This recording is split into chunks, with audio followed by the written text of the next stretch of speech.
नमस्कार साथियों, मैं मनीष भारती संस्कृति आईएएस प्लेटफॉर्म पर आप सभी का स्वागत करता हूं। साथियों, जिस तरह से आपने कल देखा कि कुछ राज्यों में जो चुनाव के परिणाम आए हैं, उसके जो रिजल्ट रहे हैं वो अप्रत्याशित रहा है। खास करके जो हम यहाँ पर बात करने वाले हैं वो बंगाल चुनाव को लेकर के, और बंगाल चुनाव से हम जोड़ते हुए नजर आएंगे एसआईआर के एक्टिविटी को, ठीक है, जो कि इलेक्शन कमीशन के द्वारा किया गया।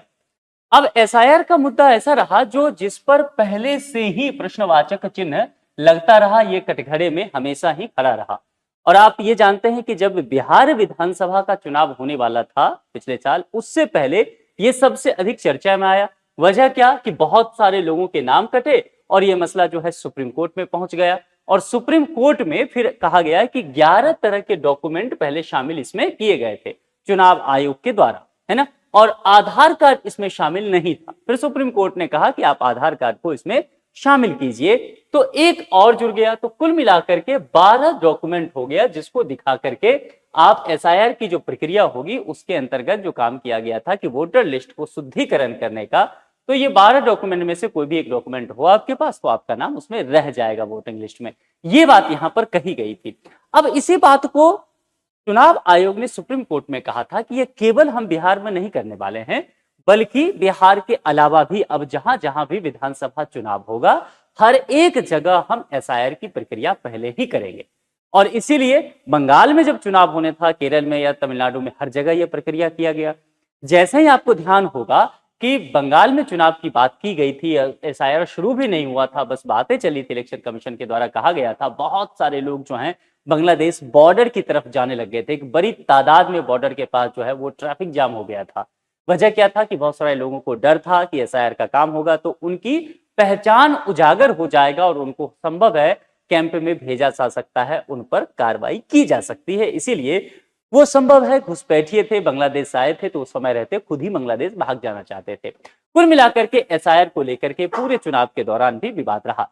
जब यहाँ पर परिणाम देखने को मिला, तो अलग अलग राज्यों के तो परिणाम है ही, जब हम वेस्ट बंगाल के परिणाम देखने को मिलेंगे तो निश्चित तौर पर यह चौंकाने वाला परिणाम रहा। और लोगों ने कहना, बहुत सारे लोगों ने शुरू किया, खास करके जो टीएमसी है, ये विपक्षी दल के विचारक हैं, उनका कहना रहा कि एसआईआर के वजह से ही ये अप्रत्याशित परिणाम देखने को मिला है।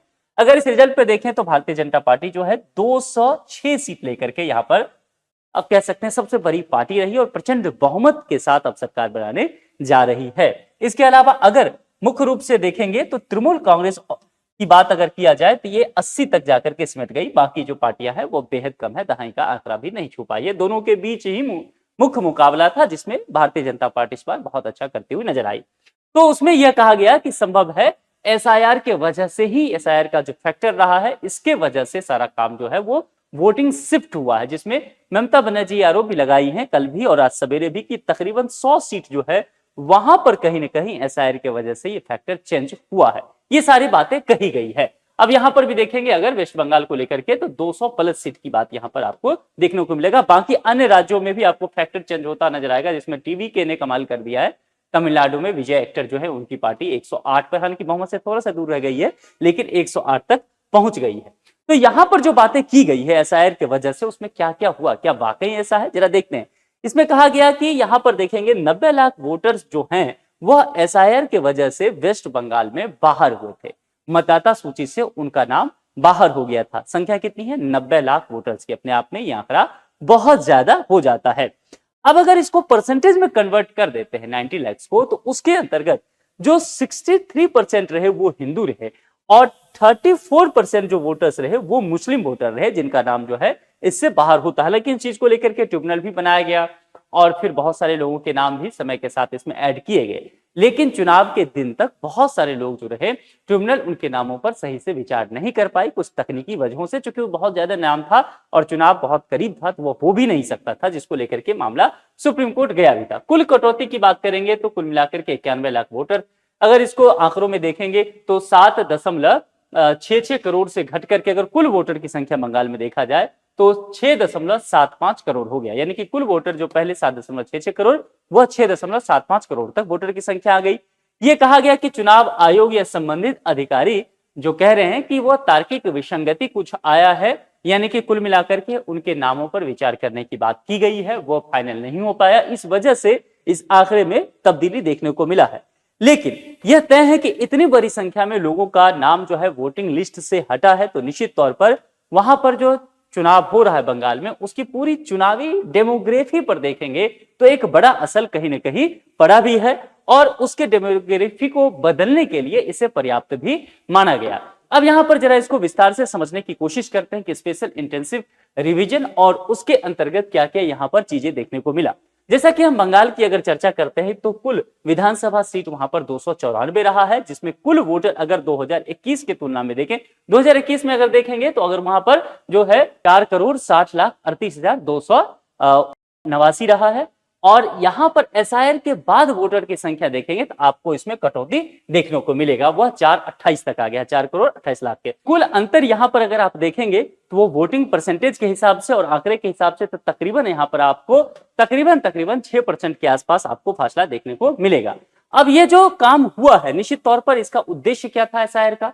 एसआईआर का उद्देश्य इलेक्शन कमीशन ने पहले सुप्रीम कोर्ट में जवाब में बताया था कि हमारा उद्देश्य ही है कि बहुत सारे नाम डुप्लीकेट है, बहुत सारे ऐसे नाम हैं जिनकी पहले मृत्यु हो गई है, उनका नाम भी आ रहा है, बहुत सारे ओवरलैपिंग है, बहुत सारे ऐसे हैं कि एक व्यक्ति का नाम 3-3 विधानसभा क्षेत्र से है, तो उस सभी चीजों को हटाना। इसके अलावा फर्जी भी बहुत सारे वोटर हैं। कुल मिलाकर के ये तमाम जो विसंगतियां हैं, इन विसंगतियों को खत्म करना है और वोटर लिस्ट पूरी तरह से शुद्ध और सटीक तैयार करना है, ये बातें यहां पर कही गई। वोटर के परसेंटेज का अगर वितरण यहां पर देखा जाए तो 294 सीट में से अगर देखेंगे तो 5% से ज्यादा कमी जो आया है इसमें 294 सीट में, वो 73 सीट ऐसा रहा जहां पर यह बदलाव देखने को मिला है। अगर वोटर की कमी देखा जाए 1% से 5% तक, तो ऐसे सीटों की संख्या 160 रहा है, और अगर देखा जाए जहां पर वृद्धि हुआ है 0% से 5% तक, तो 45 सीट रहा है, और 5% से ज्यादा वृद्धि वोटरों की संख्या जो हुई है वह 16 सीटों पर रहा है। कुल मिलाकर के आप देखेंगे ना तो लगातार कई ऐसे सीटें हैं, ज्यादातर ऐसे सीट हैं जहां पर वोट घटा है, और कुछ ऐसे सीट हैं जहां पर 1 से 10% तक की वोटरों की संख्या में कमी भी देखने को मिला है। तो 294 में से अधिकांशतः सीट ऐसा देखने को मिला है जहां पर बहुत बड़े परिवर्तन एसआईआर के बाद देखने को मिला है।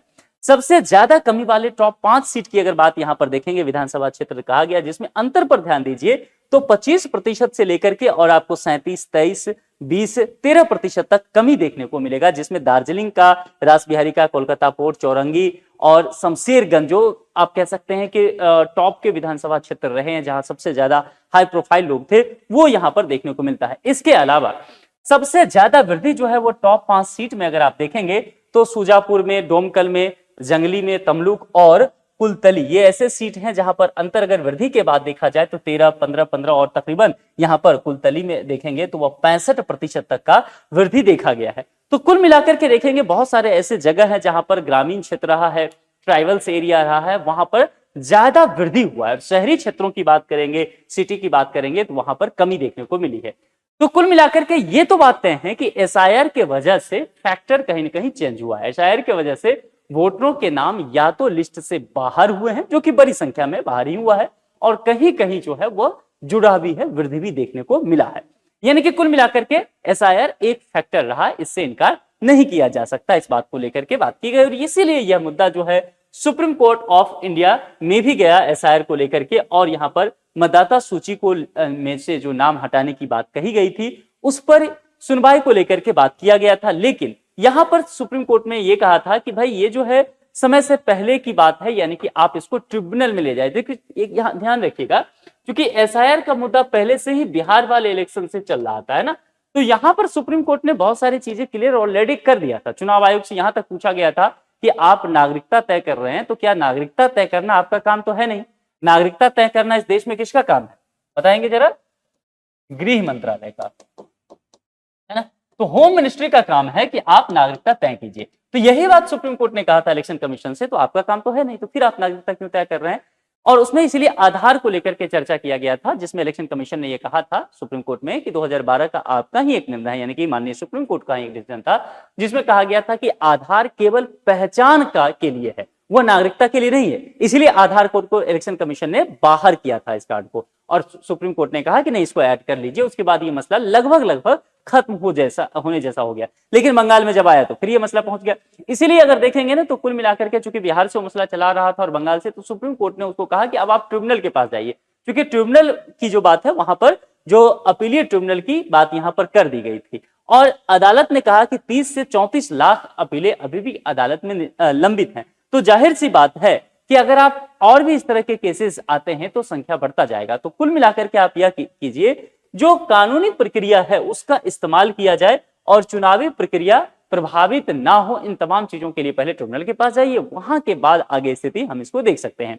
तो अदालत ने हालांकि यह माना कि मतदान का अधिकार जो है संवैधानिक और लोकतंत्र के लिए बेहद महत्वपूर्ण है। लेकिन एक बात ध्यान दीजिएगा, सुप्रीम कोर्ट का बीच में एक जो डिसीजन आया जिसमें यह कहा गया कि वोट डालने का जो अधिकार है वो फंडामेंटल राइट नहीं है। इस बात को भी ध्यान रखना है। यानी कि कुल मिलाकर के वह एक कानूनी अधिकार के तौर पर हो जाता है। जो आप 18+ की बात करते हैं, सार्वभौमिक वयस्क मताधिकार की बात करते हैं, वो एक कानूनी अधिकार है। तो यही चीजों पर डिबेट भी हुआ था और यह कहा गया कि निश्चित तौर पर चुनाव पर इसका गंभीर प्रभाव तो पड़ सकता है, लेकिन ये ट्रिब्यूनल के पास जाना चाहिए, वहां के बाद मसले को आगे देखा जाएगा। तो यहां पर मसला जो है ना, एक तरह से देखेंगे कि ट्रिब्यूनल बहुत सारे केसेस को नहीं सॉल्व कर पाई, चूंकि नंबर ऑफ केसेस बहुत ज्यादा रहा था। अब यहां पर अगर क्षेत्रवार एसआईआर का प्रभाव देखा जाए, जो परसेंटेज में देखेंगे, तो उत्तरी बंगाल की अगर आप बात करेंगे जो इस हिस्सा में रहा, तो औसत बदलाव जो है 3% के आसपास देखने को मिला, जो कमी आया है वोटर की संख्या में। ऐसा ही बाकी जंगल महल या पश्चिम बंगाल ग्रामीण क्षेत्र के दक्षिण 24 परगना जो सबसे महत्वपूर्ण माना जाता है, वहां पर अगर देखेंगे तो 1% के आसपास जो है वो कमी आया है। कोलकाता आसपास देखेंगे तो 9-10% के आसपास कमी देखने को मिला है। कोलकाता और औद्योगिक बेल्ट में गिरावट सबसे ज्यादा रहा है और ग्रामीण और तटीय इलाकों में या तो कम गिरावट हुआ या थोड़ी बहुत वृद्धि भी देखने को मिला है। अब यहां पर पार्टीवार पैटर्न देखेंगे एसआईआर के बाद का परिणाम क्या रहा। बीजेपी मजबूत क्षेत्र जो उत्तर बंगाल का हिस्सा रहा है या जंगल महल या पहाड़ी बेल्ट में, यहां पर देखने को मिला कि यहां पर वोटर कमी ज्यादा देखी, लेकिन बीजेपी अपनी सीटें यहां पर बनाने में फिर भी सफल रही है, यानी कि ज्यादातर सीटें यहां से जीती हैं। एसआईआर का लाभ जो है फर्जी डुप्लीकेट वोट हटने के मुकाबले यहां पर आसान भी हुआ, यानी कि कहीं न कहीं लाभ मिला है। टीएमसी मजबूत क्षेत्र देखा जाए, दक्षिण बंगाल या अल्पसंख्यक बहुत इलाके, वहां पर वोट कमी या मिलीजुली पैटर्न देखने को मिला। कई जगह पर टीएमसी बरकरार रही है और एसआईआर को लेकर के जो बहुत हाई तौबा मचाया जा रहा है, दरअसल उन जगहों पर एसआईआर का प्रभाव बेहद सीमित ही देखने को मिला है, बहुत बड़ा फैक्टर देखने को नहीं मिला है। कुल मिलाकर के एसआईआर का असली जो प्रभाव था, अगर सकारात्मक तौर तरीके पर देखें तो फर्जी वोटर को हटाने तक ही देखने को मिला और वही प्रभाव कहीं न कहीं यहां पर देखने को मिल रहा है। राजनीतिक प्रभाव निश्चित तौर पर पूरे चुनाव में ये असर बना करके रखा था, पूरे चुनाव का एक बड़ा मुद्दा रहा था। लेकिन कुल मिलाकर के देखा जाए तो ये, हालांकि अभी तक ममता बनर्जी ये कहती रही कि 100 सीट पर कहीं न कहीं उलटफेर हुआ, लेकिन कुल मिलाकर के देखा जाए जो आंकड़े बताते हैं उसमें बहुत बड़े अंतर यहां पर देखने को नहीं मिला है। ठीक है, तो कुल मिलाकर के रोल को अगर लेकर के बात किया जाए, जो कहा गया कि कुछ सीटों पर निश्चित तौर पर जहां पर देखिए क्लोज फाइट होगा, वहां तो निश्चित तौर पर निर्णायक साबित होगा, क्योंकि बहुत सारे वोटर वहां से बाहर निकाले गए या वृद्धि भी हुआ। लेकिन सबसे महत्वपूर्ण रहा वो महिला वोटर को लेकर के। विधानसभा चुनाव 2016 में देखेंगे टीएमसी के पास महिला वोट 48% रहा, बीजेपी के पास केवल 10% वोट रहा था। लोकसभा चुनाव 2019 में अगर देखा जाए तो 47% वोट महिला वोटर जो रहा वो टीएमसी के पास, बीजेपी के पास 38%, और 21 में देखा जाए तो 50% और यहाँ पर 37% रहा है। तो धीरे धीरे अगर आप यहाँ पर देखेंगे तो महिला वोटर लगभग बीजेपी का कहीं ना कहीं स्टेबल रहा था और टीएमसी का गिरता चला गया, और पूरे चुनाव में कहीं न कहीं महिला सुरक्षा को लेकर के एक बड़ा मुद्दा बनाया भी गया था। तो एसआईआर के अलावा बाकी ऐसे बहुत सारे फैक्टर्स रहे बंगाल को लेकर के जो कहीं न कहीं ज्यादा इस चुनाव को प्रभावित किया। धार्मिक आधार पर डेटा का विवरण देखेंगे, जिसको लेकर के सबसे अधिक बातें की गई थी कि धार्मिक आधार पे होगा। द हिंदू में एक रिपोर्ट प्रकाशित हुआ जिसने बहुत सारे आंकड़े दिए थे और उसके अंतर्गत कुछ सवाल खड़ा किए गए। हिंदू वोटर की अगर बात करेंगे तो तकरीबन जो है 57 लाख रहा, जिसमें कुल कटौती जो है 63%, और मुस्लिम वोटर देखा जाए 31 लाख के आसपास रहा, जिसमें कुल कटौती जो है वह 34% के आसपास रहा है। तो कुल मिलाकर के मुख्य बात यह है कि राज्य की मुस्लिम आबादी लगभग कितना है बंगाल में, 27% के आसपास, लेकिन वोटर लिस्ट से हटने वालों में उनका प्रतिशत 34% रहा है। इसलिए कुल मिलाकर के यहां पर यही राजनीति चला कि आबादी के हिसाब से देखा जाए तो आबादी कितना 27% और कुल में कितना 34% नाम हटा, तो आबादी के हिसाब से इनका वोटिंग लिस्ट से नाम ज्यादा कटा है। और यही बातें कही गई कि यहां पर कुल मिलाकर के यही फायदा भारतीय जनता पार्टी को मिला है। तो एसआईआर को इसीलिए कटघरे में खड़ा भी किया गया। मजबूत गढ़ जो रहा है वहां पर से इनकी बात हुई है। 119 सीट जहां पर टीएमसी 3 बार से जीत रही थी, बीजेपी ने वहां पर 119 में से 74 सीटें जीत ली, और इसीलिए कहा गया कि ये एसआईआर का फैक्टर है। 162 सीट जहां पर 10 साल से टीएमसी जो है वो मजबूत स्थिति में थी, 162 में से 162 में से 102 सीट जो है बीजेपी जीतती। ठीक है, इसके अलावा 2021 में टीएमसी की 215 सीटों में से 128 सीटें जो है बीजेपी ने छीना है। तो कुल मिलाकर के अगर देखा जाए ना, तो तकरीबन आपको ये देखने को मिलेगा कि इसका बहुत ज्यादा प्रभाव तो एसआईआर का नहीं पड़ा है, लेकिन जहां पर क्लोज फाइट रहा है या जहां पर आप कह सकते हैं धार्मिक एंगल रहा है, एसआईआर ने निश्चित तौर पर वहां पर महत्वपूर्ण रोल निभाया है। अब इसमें यह कहना अभी तक उचित या अनुचित नहीं समझ में आ रहा है कि चूंकि बहुत सारे केसेस अभी भी पेंडिंग हैं, कि वाकई बहुत सारे जो नाम सही होने चाहिए थे, लिस्ट में रहने चाहिए थे, उसके वजह से हुआ है, या निश्चित तौर पर बहुत सारे फर्जी वोटर्स के नाम हटाए गए हैं। तो निश्चित तौर पर देखिए, जो फर्जी वोटर्स हैं या कहा जाए कि कुछ विसंगतियां रही है, उनका नाम तो वैसे भी हटना चाहिए था। तो दो धारी तलवार एसआईआर बनकर के यहां पर आया है। ठीक है, और यही बात जो मैं आपसे पहले कह रहा था कि सुप्रीम कोर्ट ने पहले कहा था चुनाव आयोग से कि भाई नागरिकता टेस्ट करना आपका काम नहीं है, और इसी बात को लेकर के कहा गया था कि जो सीनियर एडवोकेट अभिषेक मनु सिंघवी हैं, उन्होंने चुनाव आयोग की शक्तियों पर भी गंभीर सवाल उस वक्त उठाया था, और उसके अंतर्गत कहा गया था कि इलेक्शन कमीशन की जो शक्ति है वो आर्टिकल 334 से आती है, लेकिन यह शक्ति भी कानून से ऊपर नहीं, जिसको लेकर के कहा गया कि वो नागरिकता तय करने का काम कर रही है। तो उसी समय से लोकतंत्र के बहस को लेकर के एक बात शुरू हुआ था कि क्या लोकतंत्र में चुनावी शुचिता कितना मायने रखता है, उसको किस तरह से बरकरार रखा जाए और प्रतिनिधित्व का अधिकार क्या हो जाए। चूंकि अगर एक बड़े संख्या में लोगों के नाम वोटिंग लिस्ट से हटते हैं तो निश्चित तौर पर उसका प्रभाव पड़ सकता है, नागरिक वोट देने से वंचित रह जाते हैं और जनादेश की वैधता पर भी सवाल उठता है, जैसा कि ऐसा हुआ भी। बहुत सारे लोग जो हैं वोट नहीं कर पाए क्योंकि उनके नाम पर फैसला ही ट्रिब्यूनल के द्वारा नहीं लिया जा सका, और कहीं ना कहीं इसमें यह कहा गया कि तकनीकी और मानवीय त्रुटि वगैरह कुछ संभावनाएं हो सकती है। तो कुल मिलाकर के यहां पर तर्क जो दिया गया था जो सीनियर एडवोकेट सिंघवी के द्वारा कि आर्टिकल 324 जो है वह सामान्य शक्ति देता है इलेक्शन कमीशन को। ठीक है, और यहां पर अगर एक्ट की बात करेंगे, जो जनप्रतिनिधित्व अधिनियम है, उसके अंतर्गत ये अपने आप में एक स्पेसिफिक लॉ है, एक विशेष कानून है, तो जाहिर सी बात है इसके बीच के अंतर को समझना पड़ेगा। लेकिन कुल मिलाकर के वही बातें हैं कि स्थिति यह हो गया कि ट्रिब्यूनल बनाया गया था और ट्रिब्यूनल के पास सारे एसआईआर के केसेस भेजा गया था और ट्रिब्यूनल में बहुत सारे केसेस का समाधान भी कर लिया, लेकिन बहुत ज्यादा समय रहा ही नहीं, इस वजह से बहुत सारे केसेस पेंडिंग रह गया।